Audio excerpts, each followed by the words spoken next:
Et enfin, il est l'heure.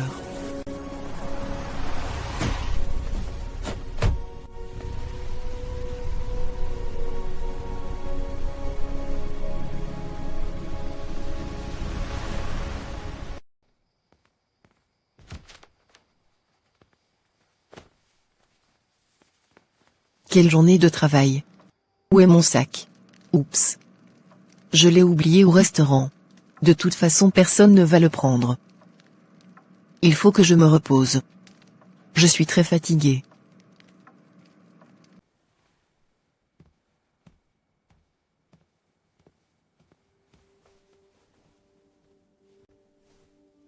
Merci Seigneur pour cette merveilleuse journée.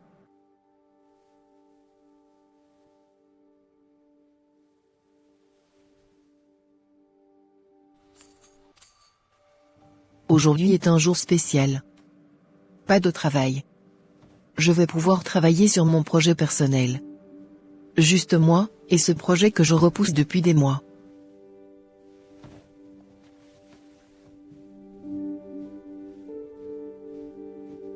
J'ai tellement rêvé de ce moment. Créer mon propre atelier. Former des jeunes filles. Leur apprendre un métier. Leur donner une chance que beaucoup n'ont jamais eue. Mais aujourd'hui sera différent. Aujourd'hui, rien ne viendra m'arrêter. Aujourd'hui, je vais enfin avancer. J'avais même oublié de prier à mon réveil. Tellement mon projet me tenait à cœur. Seigneur. Merci pour cette journée que tu me permets encore de vivre. Merci pour ce projet que tu fais brûler dans mon cœur chaque matin. Que ta volonté soit faite en toutes choses. Amen. Je peux maintenant commencer par travailler. Si je termine ces modèles, je pourrais peut-être commencer à chercher un local le mois prochain. Ce n'est qu'un petit pas. Mais au moins, c'est un pas dans la bonne direction. Qui ça peut bien être? Mais je n'attends personne ce matin du bonheur. Qui est-ce?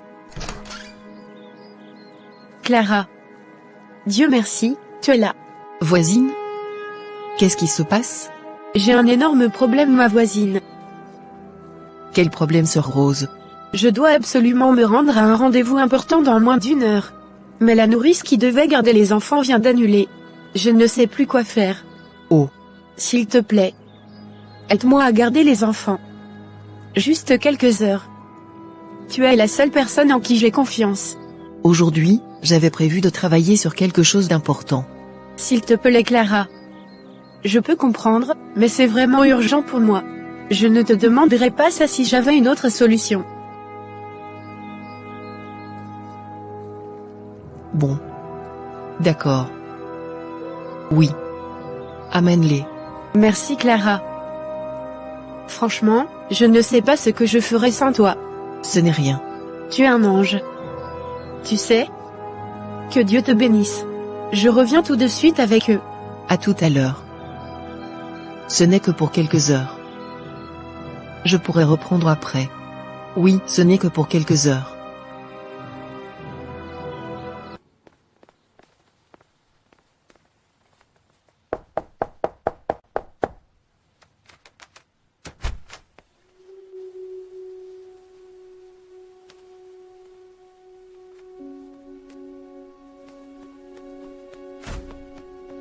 Enfin.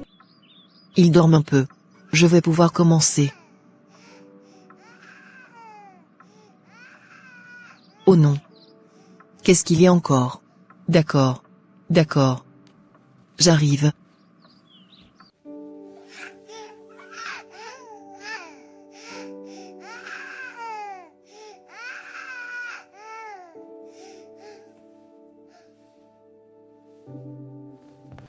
Non, ne monte pas là-dessus. Arrête, tu fais du désordre. Descends de là.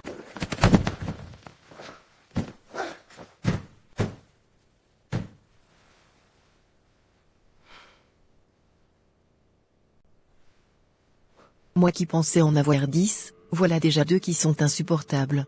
Je pense que je vais devoir revoir ma décision. C'est quoi ça? Je suis là.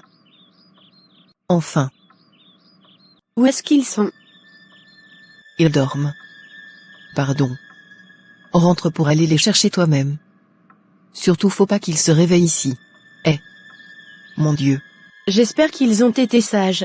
Disons que nous avons tous survécu. Je n'imaginais pas que les bébés pouvaient produire autant de travail.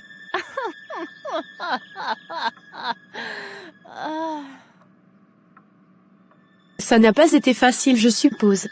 Kevin est très têtu, je le sais. Mais comment vous faites pour le calmer? Il est très brutal. Ah! Je suis habituée.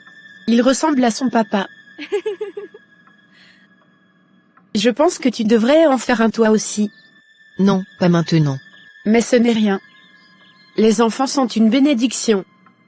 Tu vas t'y habituer très rapidement. D'ailleurs, je compte les laisser encore avec toi demain. Disons pour toute la semaine. Quoi? Mais ce ne sera pas pour une longue durée. Juste quelques heures comme aujourd'hui. J'espère que je peux compter sur toi. La sœur Clara de Dieu. C'est parce que je sais que tu es une chrétienne fervente que je me permets de te confier mes enfants. Je sais qu'avec toi ils seront en sécurité. Et tu es la plus gentille de toutes les voisines. Je passerai te les déposer à 6 heures. À 6 heures? Mon Dieu. Oui, je n'ai pas le choix. Je dois être à un rendez-vous demain très tôt à 7 heures, et je n'ai pas le choix. Je compte sincèrement sur toi. Demain 6 heures? Ok. Tu peux les amener. Ok. Encore une fois merci. Tu es un ange. Je t'en prie. Maintenant je vais les amener chez moi. Merci bien. Faites doucement. Quelle journée. Bon. La journée n'est pas encore terminée. Je peux encore travailler quelques heures. Hein? Encore? Qui ça peut bien être? La porte est ouverte. Entrez. Bonsoir Clara. J'espère que je ne te dérange pas. Chantal? Mais qu'est-ce que tu fais ici? Tu ne m'avais pas dit que tu venais. Franchement, j'avais besoin de te voir. Est-ce que tout va bien? Non. Rien ne va. Oh, c'est pas bon ça. Assois-toi. Et dis-moi ce qui ne va pas. Je ne sais même pas par où commencer. Commence simplement par le début. Tu m'inquiètes là. Tu te souviens de Fabrice? Bien sûr. Vous êtes ensemble depuis presque 3 ans. Justement. 3 ans. 3 longues années de ma vie. Que s'est-il passé? Je lui ai demandé s'il voyait toujours un avenir avec moi. Et alors? Il a changé de sujet. Comme si ce que je disais n'était pas important. Peut-être qu'il n'était pas prêt à répondre sur le moment. Non Clara. Ce n'est pas la première fois. Chaque fois que j'aborde le sujet du mariage, il trouve une excuse. Qu'est-ce qu'il dit? Que ce n'est pas encore le bon moment. Que sa situation financière n'est pas stable. Qu'il a encore des projets. Toujours quelque chose. Je comprends. Tu ne comprends pas. Parce que moi je l'aime. Je l'aime vraiment. J'ai refusé d'autres hommes à cause de lui. J'ai défendu cette relation devant ma famille. J'ai attendu. J'ai patienté. J'ai fait des sacrifices. Et aujourd'hui je ne sais même pas où je vais. Est-ce que tu lui as dit exactement ce que tu ressens? Oui. Et tu sais ce qu'il m'a répondu? Quoi? Il m'a dit que je lui mettais la pression. Ah? Comme si, demander où va une relation après 3 ans était devenu un crime. Je comprends ta frustration. Je suis épuisée Clara. Épuisée. J'ai l'impression de construire seule. J'ai l'impression de porter cette relation toute seule. Je donne. Je donne tout. Mais je ne reçois jamais la même chose en retour. Est-ce qu'il te respecte au moins? Oui. Est-ce qu'il est violent? Non. Est-ce qu'il te trompe? Pas à ma connaissance. Alors il faut peut-être avoir une conversation honnête avec lui. Encore une? J'en ai déjà eu 100. Une vraie conversation. Pas une conversation où chacun défend sa position. Une conversation où chacun expose clairement ce qu'il veut pour l'avenir. Et s'il ne veut pas la même chose que moi? Alors tu auras enfin une réponse. Tu dis ça comme si c'était facile. Je sais que ce n'est pas facile, mais parfois la vérité fait moins mal que l'incertitude. Ok. Merci pour tes conseils. Je vais encore essayer. Tu sais? C'est pour ça que je suis venue. Tu trouves toujours les mots justes. Chaque fois que ma vie est en désordre, je viens ici. Tu exagères, Chantal. Non. Tu écoutes vraiment les gens. C'est rare aujourd'hui. Nous avons tous besoin d'une oreille attentive parfois. Tu sais quoi? J'ai faim. Après tout ce drame, c'est ça ta conclusion? J'ai besoin de manger. Et toi aussi d'ailleurs. Non, moi je n'ai pas faim. Je fais un petit jeûne de nourriture, histoire de mieux me concentrer. J'ai encore beaucoup de travail. Du travail? Aujourd'hui est ton jour de repos à ce que je sache. J'avais prévu d'avancer sur mon projet. Ton projet peut attendre aujourd'hui, non? Tu as encore le temps. Allez. Tu m'as remonté le moral. Maintenant c'est mon tour. Si tu refuses, je vais croire que tu ne m'aimes plus. Arrête ton cinéma. Ok, allons-y manger donc. D'accord. Mais on doit vite rentrer. D'accord.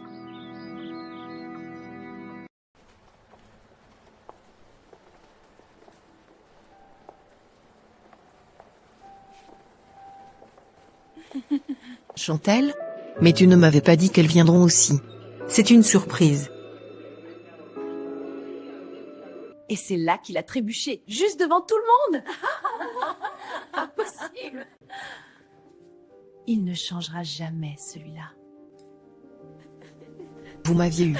Clara, qui pensait passer seulement quelques minutes avec sa copine Chantal, se retrouva à passer des heures et des heures, à parler et à discuter jusqu'à la tombée de la nuit.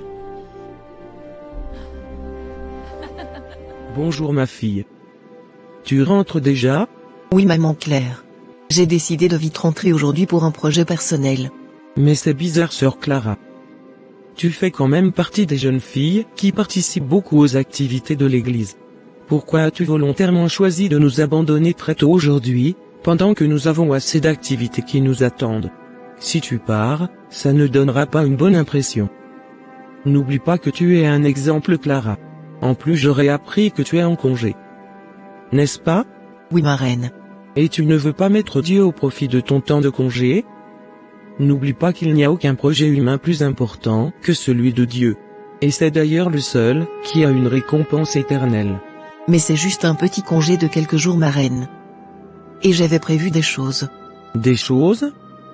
On dirait qu'il y a des choses plus importantes que Dieu maintenant. En tout cas, je sais que tu es une fille sage. Tu sauras faire le bon choix. Je te laisse. Je dois donner un enseignement aux femmes nouvellement mariées de l'église. D'accord, ma reine. À plus. Je pense que je dois plutôt rester ici pour me rendre utile. L'église a besoin de moi. C'est sans doute ce que Dieu me demande de faire. Merci beaucoup, ma chère. Vous êtes si gentille. Vous m'aviez demandé dans votre bureau, pasteur. Asseyez-vous, sœur Clara. Je voudrais te remercier pour ton aide aujourd'hui. Que Dieu te bénisse. Je vous en prie, pasteur. L'événement de samedi prochain approche. Et il reste encore beaucoup de travail. Je compte sur ta présence pour motiver les autres et pour faire avancer les choses. Y a-t-il un souci? Non, pasteur. Il n'y a aucun souci. Je serai à votre service. Vous êtes vraiment un exemple. Que Dieu vous bénisse. Amen. Je vais vous aider à arranger un peu votre bureau, pasteur. Merci beaucoup, sœur Clara. Où voulez-vous que je mette ces cartons? Dans la salle des enfants, s'il te plaît. Très bien.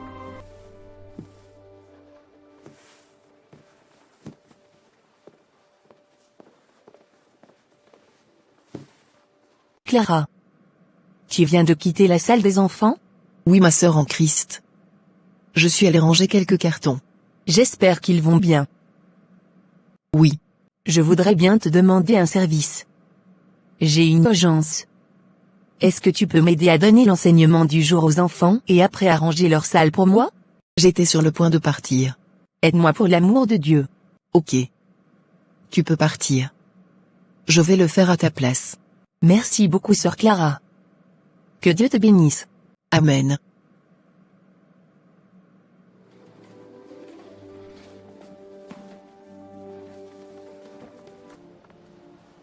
Attendez. Je vais vous aider. Franchement Clara. On peut toujours compter sur toi. Merci maman. Mais qu'est-ce que tu fais encore ici? Tu as déjà trop fait aujourd'hui. Oui maman Claire. J'aide la sœur Joyce à s'occuper des enfants du cours du dimanche. Elle a une urgence. Depuis ce matin tu n'as presque pas arrêté. Tu es partout. Avec les enfants, les responsables, les anciens. Tu es toujours en train d'aider quelqu'un. Nous sommes une famille après tout. Merci de m'avoir écouté et d'être resté jusqu'à cette heure. Que Dieu te bénisse ma fille. Tu es une vraie servante de Dieu. Merci beaucoup. J'essaie seulement de faire ma part. Bonjour sœur Clara. Merci pour hier. Pourquoi? Pour le dossier que tu m'as aidé à remplir, j'ai été recrutée dans l'école d'art et de stylisme. Sans toi, je n'aurais pas su comment mettre en valeur mon profil d'étudiante classique. Oh, ce n'était rien. J'étais moi-même passé par là. Et si mon expérience peut te rendre service, alors gloire à Dieu. Pour moi c'était énorme. Je te remercie beaucoup. J'aimerais aussi profiter de l'occasion pour te demander si tu pourrais me prêter tes documents ainsi que quelques anciens matériaux que tu avais utilisés. Vu que tu ne les utilises certainement plus, je me suis dit que cela pourrait m'aider. Tu travailles dans un restaurant maintenant. Si je ne me trompe pas.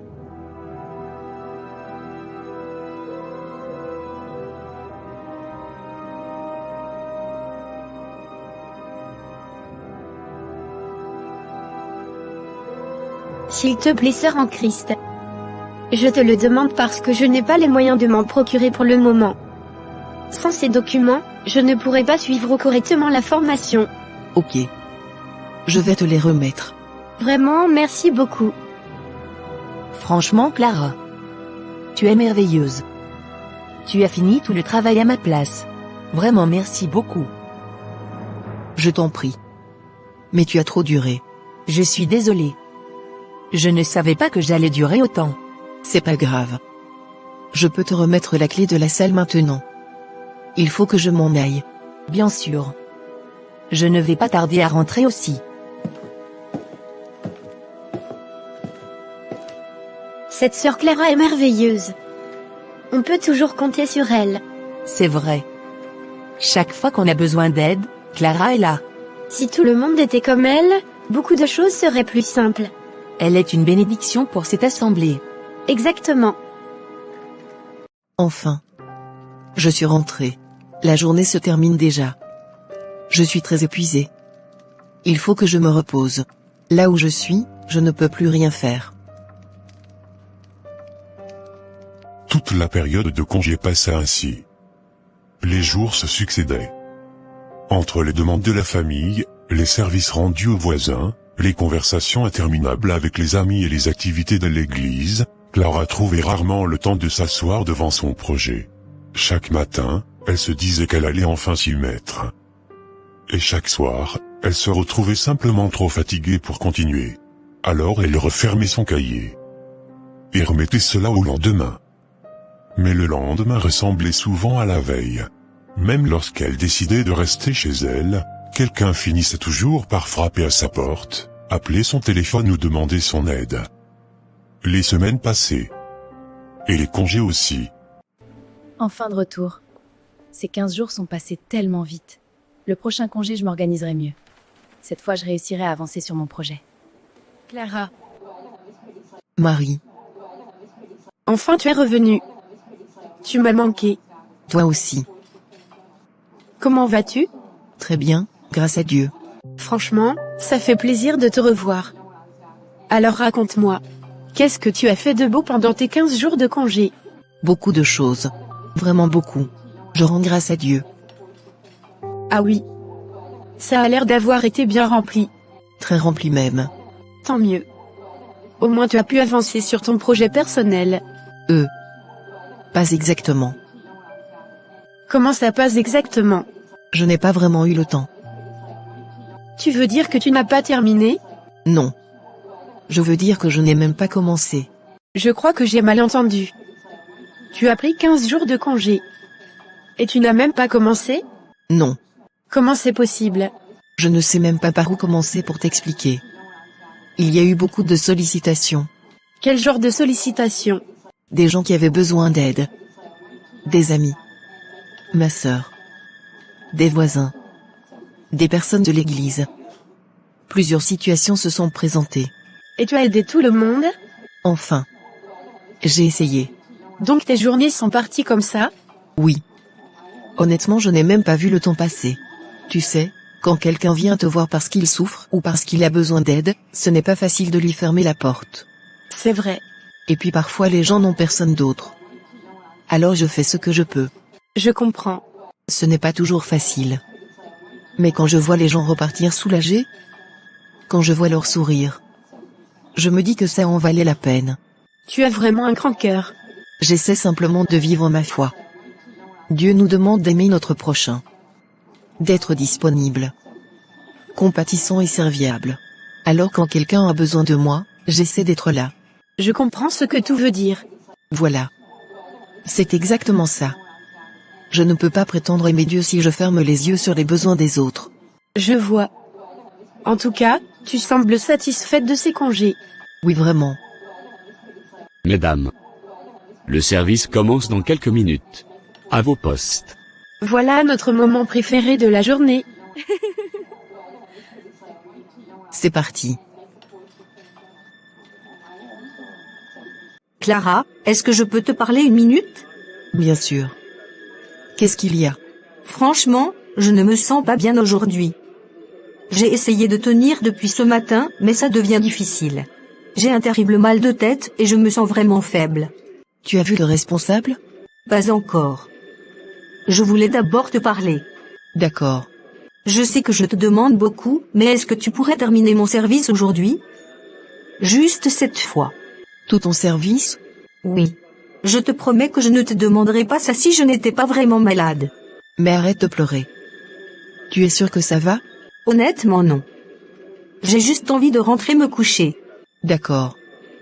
Ne t'inquiète pas. Je vais m'en occuper. Merci Clara. Franchement, je ne sais pas ce que je ferais sans toi. Que Dieu te bénisse. Repose-toi bien. Merci beaucoup. J'y vais prendre mon sac et je rentre. Bye.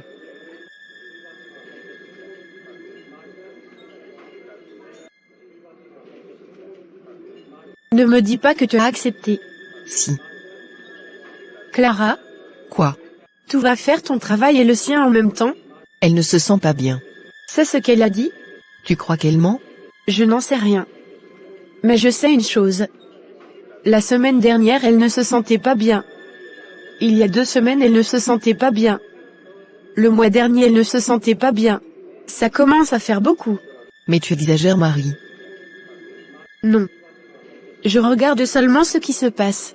Marie, parfois il faut simplement aider les gens. Et parfois, il faut aussi apprendre à réfléchir. Pourquoi toujours voir le mal partout? Je ne vois pas le mal partout. Je vois juste que certaines personnes savent très bien vers qui se tourner quand elles veulent un service. Elle avait besoin d'aide. Peut-être. Mais dis-moi. Si elle est réellement malade, pourquoi ne suit-elle pas la procédure normale? Pourquoi ne prévient-elle pas le responsable? Pourquoi ne demande-t-elle pas officiellement à être remplacée? Tu sais ce qui va se passer maintenant? Quoi? Tu vas faire son travail. Elle va rentrer chez elle. Et à la fin du mois, c'est elle qui sera payée pour ses heures. Marie? Non, réponds-moi. Est-ce que j'ai tort? Ce n'est pas une question d'argent. Alors c'est quoi? C'est une question d'aider quelqu'un quand il en a besoin. Bon. Fais comme tu veux. Mais un jour il faudra que tu arrêtes de croire que tout le monde est aussi sincère que toi. Arrête.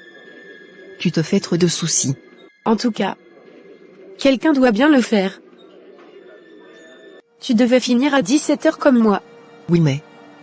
Je dois faire les heures supplémentaires de Léa. As-tu oublié? Ah. J'oubliais. Courage. Je n'imagine même pas ta fatigue à la fin. Travailler jusqu'au petit matin et être sur pied encore à 8h, ce sera hyper difficile. Je n'ai pas le choix. Parce que si Dieu me donne la capacité d'aider quelqu'un, il me donne aussi la force nécessaire pour le faire. Je suis hyper fatiguée aujourd'hui. Il est 2h du matin. Là je ne pense pas que je pourrais faire quoi que ce soit. Je dois dormir. Mais qui m'appelle à cette heure? Allô? Allô ma fille. Bonjour maman. Comment vas-tu? Je vais bien ma fille. Et toi? Je vais bien grâce à Dieu. Mais ta voix semble triste. Qu'est-ce qui se passe? Pourquoi tu m'appelles si tôt? Ma fille. J'ai besoin de te parler d'une chose importante. Je t'écoute maman. Tu te souviens de ton cousin Eric? Le fils de ta tante Sarah? Bien sûr. Qu'est-ce qu'il y a? Tu sais déjà que sa mère traverse beaucoup de difficultés depuis la mort de son père. Eric a terminé sa licence. Il a reçu une opportunité pour poursuivre ses études en France. C'est une excellente nouvelle. Oui. Mais il y a un problème de financement. Ta tante n'a pas les moyens. Elle est complètement dépassée. Alors elle est venue me voir. Elle m'a demandé de te parler. Maman. Tu sais pourtant que ma situation n'est pas facile non plus. Je sais ma fille. Je le sais. Mais toi aussi tu sais que dans toute la famille, c'est toi qui es la plus stable actuellement. Stable est un grand mot. Peut-être. Mais tu restes leur plus grand espoir. De combien ont-ils besoin?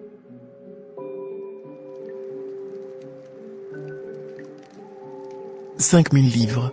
5000 livres? Maman. C'est énorme. Je sais. C'est pratiquement toutes mes économies. Cet argent était destiné à mon projet. Je sais ma fille. Mais c'est la famille. Eric a travaillé dur. Son avenir dépend peut-être de cette opportunité. Et honnêtement, je ne vois personne d'autre vers qui ils peuvent se tourner. Je ne veux pas te forcer. La décision t'appartient. Mais je sais que tu as toujours eu un bon cœur. Et c'est pour cela que je t'appelle. D'accord maman. Je vais réfléchir. Merci ma fille. Que Dieu te bénisse. Toi aussi maman.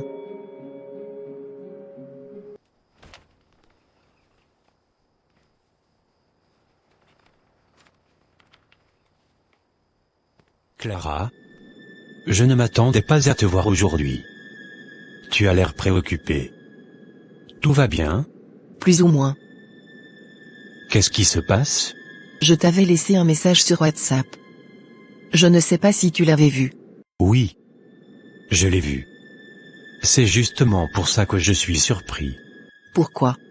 Parce que tu me demandes de récupérer l'argent de ton épargne. Et je connais l'importance de cet argent pour toi. J'en ai besoin. Justement. Pour quelle raison? Tu te souviens de mon cousin Eric, le fils de ma tante Sarah? Oui. Qu'est-ce qu'il a? Il a terminé sa licence. Une opportunité s'est présentée pour poursuivre ses études en France. Mais ils n'ont pas les moyens. Et ils veulent que tu paies? Ils demandent mon aide. Clara. Tu te rends compte de ce que tu dis? On parle de plusieurs années d'économie. Je sais. On parle du projet qui te tient à cœur depuis si longtemps. Je sais aussi. Alors pourquoi j'ai l'impression que tu en parles comme s'il s'agissait d'une petite somme sans importance? Parce que l'argent peut revenir. Une opportunité aussi. Mais l'avenir d'un être humain, c'est différent. Tu crois vraiment être responsable de l'avenir de tout le monde? Non. Mais quand Dieu met une possibilité entre mes mains, je ne peux pas faire comme si je ne l'avais pas vu. Et Dieu t'a demandé de tout sacrifier à chaque fois? Roger? Je demande juste mon propre argent. Non. Écoute-moi un instant. On sort ensemble toi et moi depuis un moment, et je pense quand même que je suis mieux placé pour te dire certaines vérités. J'ai l'impression que personne ne te pose ces questions. Qui t'aide toi quand tu as besoin d'aide. Ne fais pas semblant de ne pas comprendre ce que je dis. Je parle des gens. Tous ces gens que tu aides. Qui est là quand toi tu traverses des difficultés. Beaucoup de personnes m'aiment. T'aimer et te soutenir sont deux choses différentes. Chaque fois que quelqu'un a un problème, on pense à toi. Chaque fois. Comme si toute la famille reposait sur tes épaules. Tu exagères, Roger. Tu parles comme si je voulais faire quelque chose de mal. Alors que je veux juste aider ma famille. Il s'agit de ma famille, Roger. Je peux tout sacrifier pour elle. Est-ce que tu veux vraiment faire ce sacrifice? Ou est-ce que tu as peur de décevoir les autres? Pardon, Roger. Il est déjà presque 8 heures et tu sais que je dois me rendre au travail. Arrêtons ce débat. Il faut que j'ai l'argent. Ok, comme tu voudras. Donne-moi le temps d'aller faire le retrait à la banque, et je passerai te le remettre au restaurant. D'accord. Merci beaucoup. 2 années passèrent. Clara continua de vivre comme elle l'avait toujours fait. Lorsqu'un proche avait besoin d'elle, elle répondait présente. Lorsqu'un voisin demandait un service, elle répondait présente. Lorsqu'un membre de l'église cherchait une aide, elle répondait présente. Lorsqu'un ami traversait une difficulté, elle répondait présente. Les mois passaient. Et son projet, lui, attendait toujours. Marie. Mais qu'est-ce que tu fais ici? Je suis rentrée des États-Unis la semaine dernière. J'ai donc voulu voir si tu travailles encore ici au restaurant. Oui oh. Je suis toujours ici. Je n'ai pas le choix malgré la pénibilité du travail. Ça fait déjà 2 ans que moi j'ai quitté. Ce n'est pas petit. Beaucoup de choses pourraient se passer dans ta vie. J'aurais même appris que Léa, notre collègue faux malade, cellule que tu remplaces souvent, a ouvert son propre restaurant. Un très grand restaurant. Oui c'est vrai. Elle est chanceuse. Elle a pu ouvrir son restaurant de rêve et ça marche bien pour elle. Chez moi c'est la routine. La seule chose qui a changé est que l'homme avec qui je sors m'a quitté. Oh? Vous n'êtes plus ensemble toi et Roger? C'est vieux ça. Il t'a donné goût-main? Mais pourquoi? Ça avait l'air de bien marcher entre vous. Il a trouvé que je ne suis plus conforme à ses aspirations en matière de femme. Vraiment? Je suis vraiment désolée. Mais pourquoi tu as si négligé maintenant? C'est à cause de ta rupture? Même pas. C'est parce que les temps sont très durs pour moi maintenant. Je n'ai plus d'argent pour prendre soin de moi. Je ne comprends pas. Tu n'as plus de salaire ou comment? Je sais que ce n'est pas grand-chose, mais ce n'est pas rien non plus. Marie. Ça fait plus d'1 année que ma maman est hospitalisée. Par conséquent tout ce que je gagne va dans ses soins. Oh. Je n'avais pas connaissance de tout ça. Je ne voulais pas te déranger. Tu avais sûrement aussi tes challenges. Mais t'inquiète. Ça va mieux maintenant. Elle s'est remise complètement et on nous a même libérés la semaine dernière.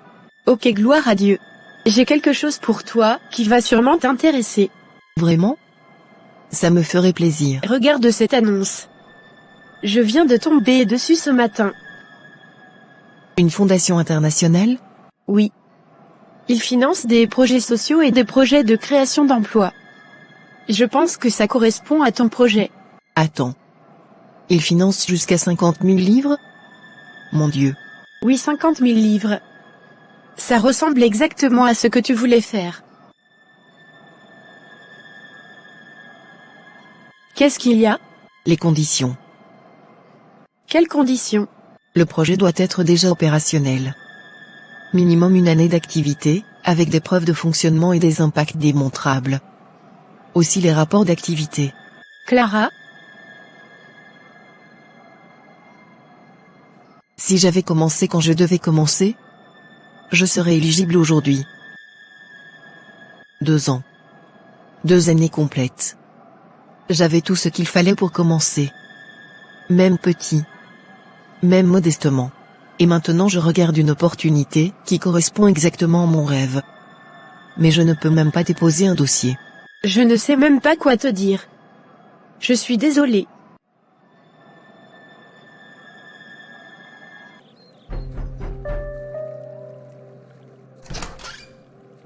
Bonjour Rose. Bonjour Clara. Comment vont les enfants? Ils vont très bien. Et justement, j'ai une bonne nouvelle à t'annoncer. Ah bon? Je viens d'être nommé manager régional, et par conséquent, je déménage d'ici pour rejoindre le village que la boîte m'a offerte. Vraiment? Félicitations. Une très bonne nouvelle. Je suis vraiment heureuse pour toi. Merci. Franchement, ça n'a pas été facile. Les formations, les déplacements, les stages, les examens. J'ai cru plusieurs fois abandonner. Vraiment? Je ne savais pas que tu faisais toutes ces choses. Si. Chaque fois que tu m'aides à m'occuper des enfants, je profitais pour atteindre mes objectifs. Je tiens sincèrement à te remercier pour tes disponibilités et tes services. Je t'en prie.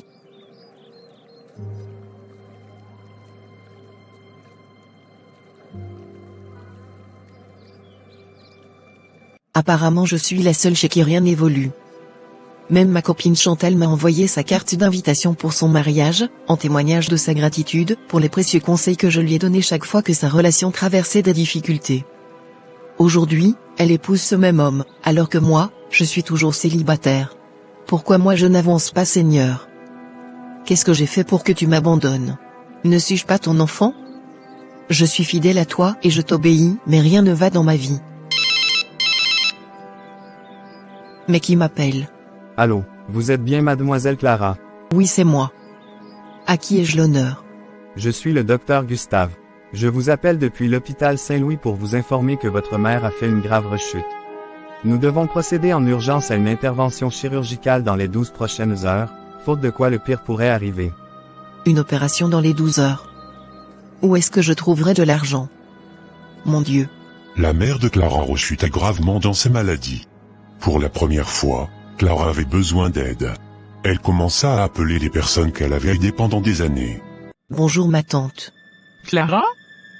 Mais qu'est-ce qui t'amène? Pourquoi tu es si triste? Je viens pour maman. Elle a fait une rechute. Le traitement coûte cher. Oh vraiment? Comment tu feras maintenant? Hein? Beaucoup de courage. Je voulais savoir si Eric pouvait nous aider un peu maintenant qu'il travaille. Quoi? Depuis quand mon fils Eric est devenu responsable des problèmes de toute la famille? Laissez-moi mon enfant en paix. Il vient à peine de trouver un travail, et déjà vous voulez le mettre vos charges sur la tête? Il a travaillé dur pour être là où il est. Je ne demande pas qu'il règle tout. Juste un peu d'aide. Non. Pendant des années mon fils a souffert. Aujourd'hui il construit enfin sa vie. Je ne laisserai personne venir détourner son attention. Oui.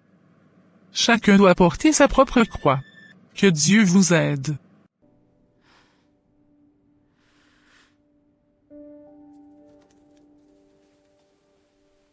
Ainsi s'achève l'histoire de Clara. Une histoire qui ressemble peut-être davantage à notre propre vie que nous aimerions l'admettre. Pendant longtemps, Clara a pensé faire ce qui était juste. Elle ne faisait pas le mal. Elle aidait. Elle soutenait. Elle encourageait. Elle se rendait disponible. Et pourtant, malgré toutes ses bonnes intentions, elle avait oublié une personne importante. Elle-même. Aujourd'hui, pour nous aider à mieux comprendre cette leçon, je suis accompagné du pasteur Paul. Pasteur, beaucoup de personnes ont regardé cette histoire et se demandent peut-être, où Clara s'est-elle trompée exactement? Merci Bino. Je pense que la première chose à comprendre est que Clara ne s'est pas trompée, en aidant les autres. Aider les autres est une valeur chrétienne. Servir les autres est une valeur chrétienne. Le problème n'était donc pas son amour pour les autres. Le problème était l'absence de limites. Dieu ne nous demande jamais de détruire ce qu'il nous a confié, pour construire uniquement la vie des autres. C'est donc possible d'être généreux tout en prenant soin de soi? Absolument. Regardons ce que Jésus a fait. Il savait les foules. Il guérissait les malades. Il enseignait. Mais régulièrement, il se retirait pour prier, se reposer et passer du temps avec son Père. Même Jésus connaissait la valeur des limites. Beaucoup de personnes vivent aujourd'hui avec un sentiment de culpabilité dès qu'elles disent non. Pourtant, dire non à certaines demandes n'est pas toujours un manque d'amour. Parfois, c'est simplement une preuve de sagesse. C'est puissant ce que vous dites. Parce qu'on a souvent l'impression que plus on se sacrifie, plus on plaît à Dieu. Exactement. Or la Bible dit, tu aimeras ton prochain comme toi-même. Elle ne dit pas plus que toi-même. Elle ne dit pas à la place de toi-même. Elle dit comme toi-même. Cela signifie que Dieu reconnaît aussi la valeur de ce qu'il a placé en vous. Vos talents. Vos projets. Votre appel. Votre croissance. Vos responsabilités. Lorsque Dieu dépose un rêve dans votre cœur, ce rêve mérite aussi votre attention. Finalement, Clara n'avait pas besoin d'arrêter d'aider les autres. Elle avait besoin d'apprendre l'équilibre. Exactement. L'équilibre est le mot-clé. Parce qu'une personne épuisée finit souvent par ne plus pouvoir aider personne. On ne peut pas continuellement verser de l'eau à tout le monde lorsque son propre réservoir est vide. Il faut apprendre à se renouveler, à grandir, à construire, à avancer. Et ensuite, à partir de cette abondance, bénir les autres. Merci Pasteur Paul. Mes amis, si cette histoire vous a parlé, prenez quelques instants pour réfléchir à cette question. Êtes-vous en train d'aider les autres sans vous oublier? Ou êtes-vous en train de vous oublier pour aider les autres? La différence paraît petite, mais elle peut changer toute une vie. Merci d'avoir suivi cette animation jusqu'à la fin. Dites-nous dans les commentaires, avez-vous déjà vécu une situation semblable à celle de Clara? Et quelles leçons retenez-vous personnellement de cette histoire? N'oubliez pas de vous abonner à la chaîne, d'activer la cloche de notification et de partager cette vidéo avec quelqu'un qui a besoin d'entendre ce message aujourd'hui. Que Dieu vous bénisse abondamment et à très bientôt pour une nouvelle histoire inspirante sur Cours de Vie.